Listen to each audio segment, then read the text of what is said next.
This was a big game for us, in a lot more ways than just being able to come back home to Indiana for me and my assistant and Isaac. But you know, it was a big game when you play a team the caliber and character of Butler, and knowing Brad and growing up with Matt, what they do is the epitome of college basketball. It's what it's about. And for us to try to rebuild the University of New Orleans into, you know, a program that has, you know, the second most NCAA tournaments in Louisiana history, that's been one of the best mid-major teams during the 80s, that was in the top 25 consistently.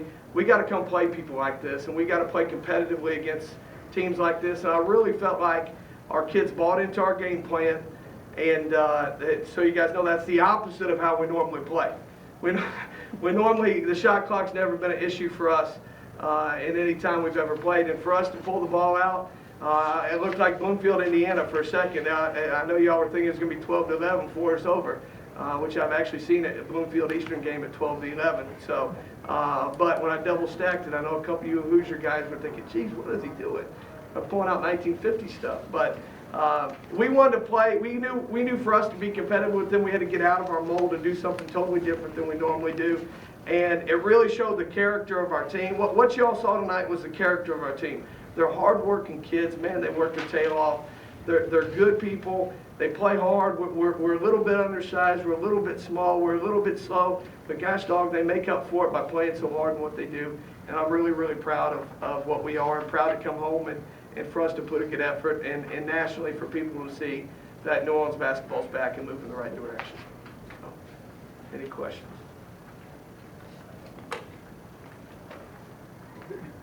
Elaborate on your offensive strategy. What was your defensive strategy? Because really, Butler had a lot of trouble with you, especially most of the first half. Yeah.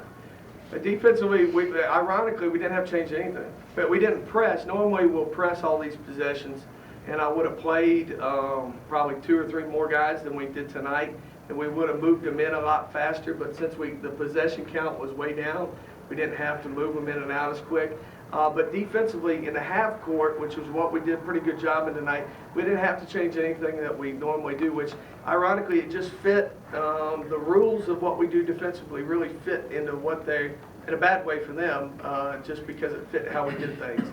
And they made some great adjustments in there that got them some easy baskets, and that's why they're one of the best staffs in the country. And we, you know, we were able to make a couple counters back, but it was really a good game defensively. I felt good about what our team did. Coach, we hear a lot of times Butler plays very physical. Yes, sir. In regards to your, this is your lowest point, but also you held the ball a lot also. Yes, sir. Did you see that this evening?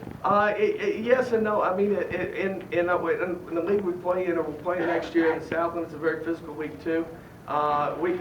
We ironically, in what we're doing defensively, we're avoiding contact a lot defensively. So we weren't caught up when they were running their stuff. We weren't caught up in a lot of the screens that they're going to set.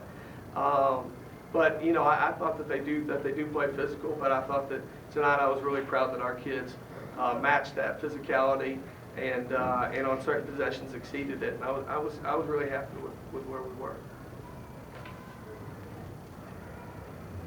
Any other questions? Good. Thanks, Coach. Yeah. Thank you.